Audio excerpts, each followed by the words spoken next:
నమస్తే friends, welcome back to Shreshta kitchen. నేను మీరవలి.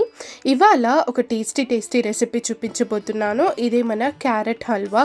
టేస్టీగా ఈజీగా ఇంట్లోనే ఎలా ప్రిపేర్ చేసుకోవాలో చూపించబోతున్నాను. ఇందులో కోవా వేస్తాం కదండి. సో ఇవాళ కోవా వేయకుండా ఈజీగా క్రీమీగా మనకు టేస్టీగా క్యారెట్ హల్వా ఎలా చేసుకోవాలో ఇవాళ వీడియోలో చూపించబోతున్నాను. వీడియో చివరి వరకు చూడండి. క్యారెట్ హల్వా ఇష్టం లేని వాళ్ళు అంటూ ఉండరు కదండి. అందరు కూడా చాలా ఇష్టంగా తింటారు, పిల్లలు పెద్దలు అందరు కూడా. సో ఇంత సింపుల్ అయిన క్యారెట్ హల్వా ఎలా చేసుకోవాలి ఇక్కడ చూపించేస్తాను. స్టవ్ మీద ఒక ప్యాన్ పెట్టేసుకొని ముందుగా కొన్ని వాటర్ వేసుకున్నాను. ఆ తర్వాత ఒక 1/2 లీటర్ అంతా పాలు నేను ఇక్కడ తీసుకుంటున్నాను. నేను చెప్పాను కదండి, ఈ హల్వాలో మనము కోవా వేసుకోవట్లేదు. సో దానికి సబ్స్టిట్యూట్గా మనం ఏం వేసుకోవచ్చో నేను ఇక్కడ చూపిస్తున్నాను. సో ముందుగా మనము రబ్డీని ప్రిపేర్ చేసుకోవాలి. రబ్డీ మనము స్వీట్ తింటూ ఉంటాం కదండి, చాలా అంటే చాలా టేస్టీగా క్రీమీగా ఉంటుంది. అది మనం ఇక్కడ పాలతోని ప్రిపేర్ చేసుకుంటున్నాం అనమాట. సో నేను ఇక్కడ పాలను హై ఫ్లేమ్లో పెట్టేసి కింద అడుగు అంటకుండా మంచిగా కలుపుతూ ఇలా వీటిని మంచిగా బాయిల్ చేసుకోవాలి. ఇది చక్కగా ఈజీగా థిక్నెస్ రావడానికి నేను ఇక్కడ ఒక 3 ప్యాకెట్స్ అంతా మిల్క్ పౌడర్ తీసుకున్నాను. మనకు మిల్క్ పౌడర్ షాప్స్లో ఈజీగా అవైలబుల్ ఉంటుంది. అది ఒక 3 సాషెట్స్ నేను ఇక్కడ తీసుకున్నాను. ఇందులోకి ఇలా కొన్ని పాలను వేసుకుంటూ ఇది మంచిగా చిక్కగా పేస్ట్ లాగా చేసుకోవాలి. ఏం ఉండలు లేకుండా ఇలా మంచిగా కలుపుకోవాలి. ఇలా మిల్క్ పౌడర్ వేయడం వల్ల ఆ థిక్నెస్ అనేది చాలా అంటే చాలా క్రీమీగా సూపర్గా ఉంటుందండి హల్వాలోకి. ఇలా మిల్క్ పౌడర్ అంతా కూడా కలిపేసుకొని ఇలా పాలల్లోనే వేసేసేయాలి. ఇలా మిల్క్ పౌడర్ పేస్ట్ అంతా కూడా వేసుకున్నాక కింద అడుగు అంటకుండా చక్కగా ఇలా కలుపుతూ ఉండాలి.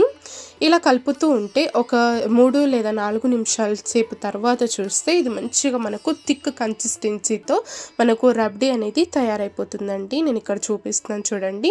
ఇలా చక్కగా పొంగుతున్నప్పుడు మనం అంతా కూడా సైడ్స్ నుంచి కూడా స్క్రేప్ చేస్తూ ఇదంతా కూడా చక్కగా కలుపుకోవాలి.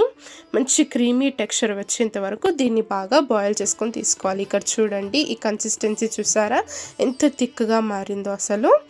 ఇలా దీన్ని సైడ్స్ నుంచి కూడా ఇలా మనము కలుపుతూ మంచిగా దీన్ని కలుపుతూ ఉండాలండి. చూసారా ఫైనల్గా టెక్స్చర్ మనకు ఇలా ఉండాలి.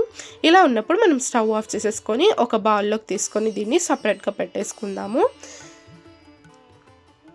నేను ఇక్కడ ఒక బౌల్లోకి తీసుకున్నాక చూపిస్తున్నాను. కాసేపటికి చూడండి ఇంకా థిక్గా మారుతుంది. చాలా అంటే చాలా క్రీమీగా టేస్టీగా రబ్డీ అయితే రెడీ అయిపోయింది. ఇప్పుడు మనం మిగతా ప్రాసెస్ చూసేద్దాం. నేను ఇక్కడ ఒక ప్యాన్లోకి ఒక 3 టేబుల్ స్పూన్ల నెయ్యి వేసుకున్నాను. నెయ్యి వేసుకున్నాక నెయ్యి కొంచెం కరిగాక ఇందులోకి చూడండి, నేను ఇక్కడ 1/2 kg అంత క్యారెట్స్ని ముందుగానే తురిమి పెట్టుకున్నాను.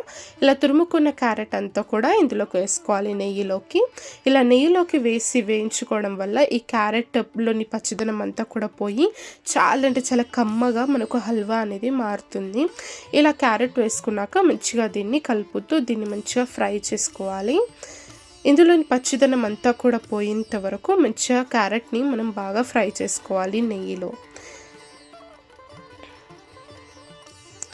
క్యారెట్ ఈ విధంగా ఒకసారి మంచిగా ఇందులోని పచ్చిదనం అంతా కూడా పోయి మంచి కమ్మటి వాసన వచ్చేంత వరకు బాగా మనం దీన్ని కుక్ చేసుకోవాలి. ఆ తర్వాత ఇందులోకి షుగర్ని వేసుకుందాం. నేను ఇక్కడ ఒక 1/2 కప్ అంతా షుగర్ని వేసుకుంటున్నాను.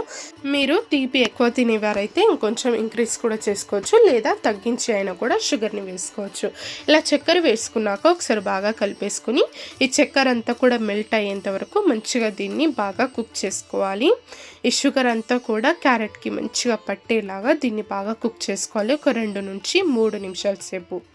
చూసారా ఈ షుగర్ అంతా కూడా కరిగిపోయి మంచిగా క్యారెట్స్ అంతా కూడా ఈ షుగర్ సిరప్ అంతా కూడా అబ్జర్వ్ చేసుకుంది. ఇలా షుగర్ అంతా కూడా కరిగిపోయాక మనం ముందుగా ప్రిపేర్ చేసి పెట్టుకున్న ఈ రబ్డీ ఉంది కదా, ఈ రబ్డీ అంతా కూడా ఇందులోకి వేసేసుకుందాం. ఇలా వేసుకున్నాక మంటను లో ఫ్లేమ్లో పెట్టేసుకుని మంచిగా దీన్ని అంతా కూడా కలిపేసుకుందాము.